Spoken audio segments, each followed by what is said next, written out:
അസ്സലാമലൈക്കും dear friends. ഇന്നത്തെ നമ്മുടെ സ്പെഷ്യൽ നിങ്ങൾ ആരും ഇതുവരെയും ട്രൈ ചെയ്ത് നോക്കിയിട്ടില്ലാത്ത ഒരു അടിപൊളി വെറൈറ്റി റെസിപ്പിയാണ്. നമ്മുടെ ഈ വീഡിയോ കണ്ടുകൊണ്ടിരിക്കുന്ന സമയത്ത് നിങ്ങൾക്ക് ഇഷ്ടപ്പെടുകയാണെങ്കിൽ ഒന്ന് ലൈക്ക് ചെയ്തേക്കണേ. അതുപോലെ തന്നെ നമ്മുടെ ഈ ചാനൽ ആദ്യമായിട്ട് കാണുന്നവരും ഇതുവരെയും സബ്സ്ക്രൈബ് ചെയ്യാത്തവരും പ്ലീസ് ഒന്ന് സബ്സ്ക്രൈബ് ചെയ്തേക്കണേ. ഞാനിടുന്ന വീഡിയോസ് ഉടനടി കിട്ടുന്നതിനായി സബ്സ്ക്രൈബ് ബട്ടന്റെ തൊട്ടടുത്ത് കാണുന്ന ബെല്ലൈക്കൺ കൂടി ക്ലിക്ക് ചെയ്തിട്ട് ഓൾ എന്ന ഓപ്ഷൻ എനേബിൾ ചെയ്യാനും മറക്കല്ലേ.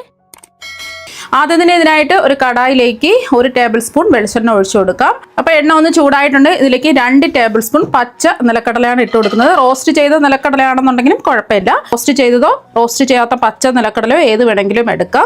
അതിൻ്റെ കൂടെ തന്നെ ഒരു 2 സ്പൂണാണ് 2 ടീസ്പൂൺ ഉഴുന്നും കൂടി ചേർത്ത് കൊടുക്കാം. ആ ഒരു ചെറിയൊരു ഗോൾഡൻ നിറം ആവുന്നത് വരെ ഒന്ന് റോസ്റ്റ് ചെയ്തെടുക്കണം. മീഡിയം ഫ്ലെയിം വെച്ച് കൊടുക്കുക. ഇപ്പം നല്ലൊരു മണം വരുന്നുണ്ട്. നിലക്കടലയും ഉഴുന്നും ചെറിയൊരു ഗോൾഡൻ നിറം ആയിട്ടുണ്ട്. ഇനി എണ്ണയിൽ നിന്നങ്ങ് കോരി മാറ്റാം. അപ്പോൾ ഉഴുന്നും നിലക്കടലയും റോസ്റ്റ് ചെയ്തെടുത്തത് ചൂട് മാറാൻ വേണ്ടിയിട്ട് മാറ്റി വെക്കാം. ഇനി ബാക്കി വന്ന അതേ എണ്ണയിൽ ഒരു 10 ചെറിയ ഉള്ളി ചേർക്കാം. ഒരു 7 അല്ലി വെളുത്തുള്ളി അല്ലികൾ ചേർക്കാം. ഇതിൻ്റെ കൂടെ തന്നെ ചെറിയ ഉള്ളി ഉണ്ടെന്നുണ്ടെങ്കിൽ ചേർത്ത് കൊടുക്കുക. ചെറിയ ഉള്ളി ചേർത്ത് കൊടുക്കുമ്പോൾ നല്ല ഒരു പ്രത്യേക ടേസ്റ്റ് ആയിരിക്കും. ചെറിയ ഉള്ളി വേണമെന്നുണ്ടെങ്കിൽ 2-3 കഷ്ണങ്ങളായിട്ട് മുറിച്ച് വേണമെങ്കിലും ഇടാം. ഇങ്ങനെ മുഴുവനായിട്ട് വേണമെന്നുണ്ടെങ്കിലും ഇടാം. മീഡിയം ഫ്ലെയിമിൽ ഇട്ടിട്ട് ഇതൊന്ന് വഴറ്റിയെടുക്കുക.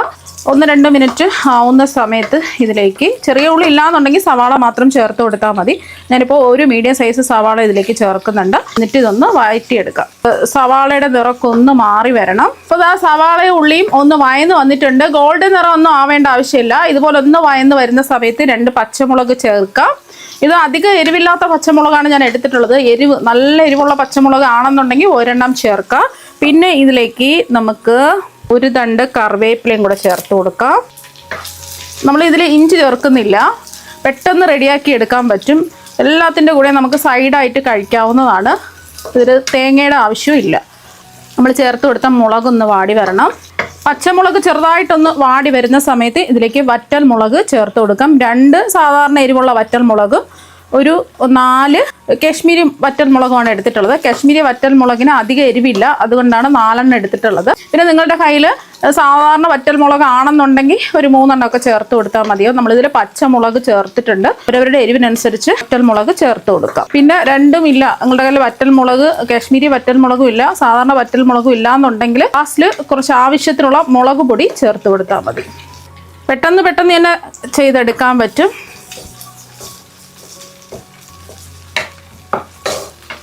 ഒരു മിനിറ്റ് ഒന്ന് ഇളക്കി കൊടുക്കുക. വറ്റൽമുളക് ഒന്ന് മൂത്ത് വരണം. അപ്പോൾ വറ്റൽമുളകും കൂടി ചേർത്ത് കൊടുത്ത് 1 മിനിറ്റ് ഒന്ന് ഇളക്കി കൊടുത്തതിന് ശേഷം ഇതിലേക്ക് നമ്മൾ ചേർത്ത് കൊടുക്കുന്നത് തക്കാളിയാണ്. 2 വലിയ തക്കാളിയാണ് എടുത്തിട്ടുള്ളത്. നമ്മൾ ഇതിൽ പുളിക്ക് വേണ്ടിയിട്ട് ഒന്നും ചേർക്കുന്നില്ല. തക്കാളിയുടെ ആ ചെറിയൊരു പുളി മാത്രമേ ഉള്ളൂ. തക്കാളി കുറച്ച് ചേർക്കുകയാണെന്നുണ്ടെങ്കിൽ അത്ര വലിയ ടേസ്റ്റ് ഉണ്ടാവില്ല. 2 തക്കാളിയെങ്കിലും എടുക്കുക, എന്നാൽ മാത്രമേ നല്ല ടേസ്റ്റ് ഉണ്ടാവുള്ളൂ. തക്കാളി ഒന്ന് വെന്ത് ഉടഞ്ഞു വരണം. അതുവരെയും ഒന്ന് ഇളക്കി കൊടുക്കുക. അതിൻ്റെ കൂടെ തന്നെ ഞാനിവിടെ കുറച്ച് മല്ലിയില, ഒരു 2 ടേബിൾ സ്പൂൺ മല്ലിയിലയും കൂടെ ചേർക്കുന്നുണ്ട്.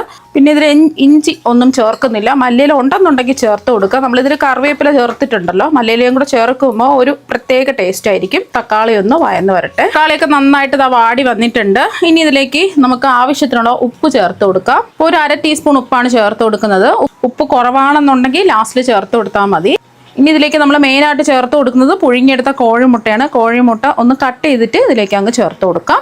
2 കോഴിമുട്ട കട്ട് ചെയ്തത് ഇതിലേക്ക് അങ്ങ് ചേർത്ത് കൊടുക്കാം. ഞാൻ മുട്ടയുടെ മഞ്ഞയും കൂടെ ചേർത്തിട്ടാണ് ചെയ്യുന്നത്. നിങ്ങൾക്ക് മഞ്ഞ ഇഷ്ടമല്ല, അതിൻ്റെ ടേസ്റ്റ് ഇഷ്ടമല്ല എന്നുണ്ടെങ്കിൽ മഞ്ഞ ഒഴിവാക്കിയിട്ട് മുട്ടയുടെ വെള്ള മാത്രം ചേർത്ത് കൊടുത്താൽ മതി.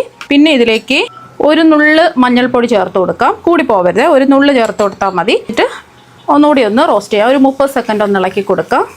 അപ്പോൾ ഒന്ന് ഇളക്കി കൊടുത്തു. ഇനി ഇതിൻ്റെ ചൂട് മാറാൻ വേണ്ടിയിട്ട് നമുക്ക് വെയിറ്റ് ചെയ്യാം. ഇനി ഒരു മിക്സിയുടെ ജാർ എടുക്കുക. ഇതിലേക്ക് നമ്മൾ നേരത്തെ റോസ്റ്റ് ചെയ്ത് വെച്ച നിലക്കടലയും ഉഴുന്നുപരിപ്പും അതിൻ്റെ ചൂടൊക്കെ മാറിയിട്ടുണ്ട്. മിക്സിയുടെ ജാറിലേക്ക് മാറ്റാം. എന്നിട്ട് ഇത് തരിതരിപ്പായിട്ടൊന്ന് പൊടിച്ചെടുക്കുക. നിലക്കടലയും ഉഴുന്നും തരിതരിപ്പായിട്ട് പൊടിച്ചെടുത്തു. ഇനി ഇതിലേക്ക് നമ്മൾ വഴറ്റിയെടുത്തതെല്ലാം കൂടി ചേർത്ത് കൊടുക്കുക. ചൂട് മാറിയിട്ട് ചേർത്ത് കൊടുക്കുക. ഇനി നമുക്ക് അരച്ചെടുക്കാൻ ആവശ്യത്തിന് കുറച്ച് വെള്ളം ഒഴിച്ചു കൊടുക്കുക. അരച്ചെടുക്കാൻ എത്രയാണോ വെള്ളം വേണ്ടത് അതിനനുസരിച്ച് ചേർത്ത് കൊടുക്കുക. ഞാനിപ്പോൾ ഒരു 1/4 കപ്പ് വെള്ളം ഒഴിച്ചു കൊടുത്തു. അരച്ച് നോക്കിയിട്ട് കുറവുണ്ടെന്നുണ്ടെങ്കിൽ, അരയ്ക്കാൻ പറ്റുന്നില്ല എന്നുണ്ടെങ്കിൽ വീണ്ടും കുറച്ച് വെള്ളം കൂടി ചേർത്തിട്ട് നന്നായിട്ട് തന്നെ അരച്ചെടുക്കാം. അപ്പോൾ അത് അരച്ചെടുത്തു. ഈ ഒരു പരുവത്തിൽ അരച്ചെടുക്കുക. നല്ലതുപോലെ ഒന്ന് അരച്ചെടുക്കുക. പിന്നെ വെള്ളം കുറവുണ്ടെന്നുണ്ടെങ്കിൽ കുറച്ച് വെള്ളം കൂടെ ചേർത്തിട്ട് അരച്ചെടുക്കുക. അതുപോലെ ഉപ്പ് നോക്കിയിട്ട് ഉപ്പും വേണമെന്നുണ്ടെങ്കിൽ ആവശ്യത്തിന് ചേർത്ത് കൊടുക്കുക. ഇനി ഇത് ഒരു ബൗളിലേക്ക് മാറ്റാം. ഇനി ചെറിയൊരു കടായി ഇതാ എടുത്തിട്ടുണ്ട്. ഇതിലേക്ക് 1 ടീസ്പൂൺ വെളിച്ചെണ്ണ ഒഴിച്ചു കൊടുക്കുക. 1 ടീസ്പൂണോ 2 ടീസ്പൂണോ ഒഴിച്ചു കൊടുക്കുക. എണ്ണ ഒന്ന് ചൂടാവട്ടെ. എണ്ണ ഒന്ന് ചൂടാവുന്ന സമയത്ത് ഒരു 1/2 ടീസ്പൂൺ കടുകിട്ടൊന്ന് പൊട്ടിക്കാം. അതുപോലെ തന്നെ ഇതിലേക്ക് 3-4 വറ്റൽ മുളക് 2ആയിട്ട് മുറിച്ചത് ചേർക്കാം. വെളിച്ചെണ്ണ ആണ് ഞാൻ എടുത്തിട്ടുള്ളത്. വെളിച്ചെണ്ണയ്ക്ക് പകരം നെയ്യ് എടുക്കുകയാണെന്നുണ്ടെങ്കിൽ ടേസ്റ്റ് കൂടുതലായിരിക്കും. ഏത് എണ്ണ വേണമെങ്കിലും എടുക്കാം. അപ്പോൾ കടുകെല്ലാം പൊട്ടി മുളകെല്ലാം മൂത്ത് വരുന്ന സമയത്ത് ഒരു 2 തണ്ട് കറിവേപ്പില ഇടാം.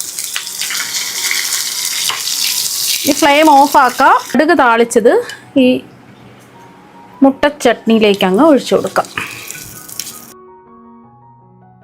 എല്ലാം കൂടിയിട്ട് ഒന്ന് മിക്സ് ചെയ്തെടുക്കാം. നല്ല അടിപൊളി ടേസ്റ്റാണ് കഴിക്കാൻ വേണ്ടിയിട്ട്.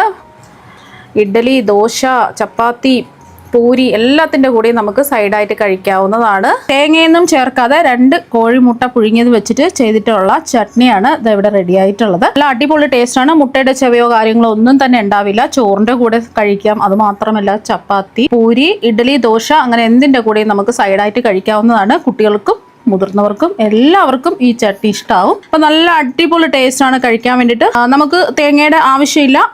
പെട്ടെന്ന് തന്നെ നമുക്ക് റെഡിയാക്കി എടുക്കാവുന്നതേ ഉള്ളൂ. അപ്പോൾ പുഴുങ്ങിയ മുട്ട വെച്ചിട്ടുള്ള ഈ ചട്നി ഒരു പ്രാവശ്യം ഒന്ന് ട്രൈ ചെയ്ത് നോക്കുക. തീർച്ചയായും നിങ്ങൾക്ക് എല്ലാവർക്കും ഒരുപാട് ഇഷ്ടമാകും. അപ്പോൾ നമുക്ക് മറ്റൊരു വെറൈറ്റി വീഡിയോ ആയിട്ട് വീണ്ടും കാണാം. താങ്ക്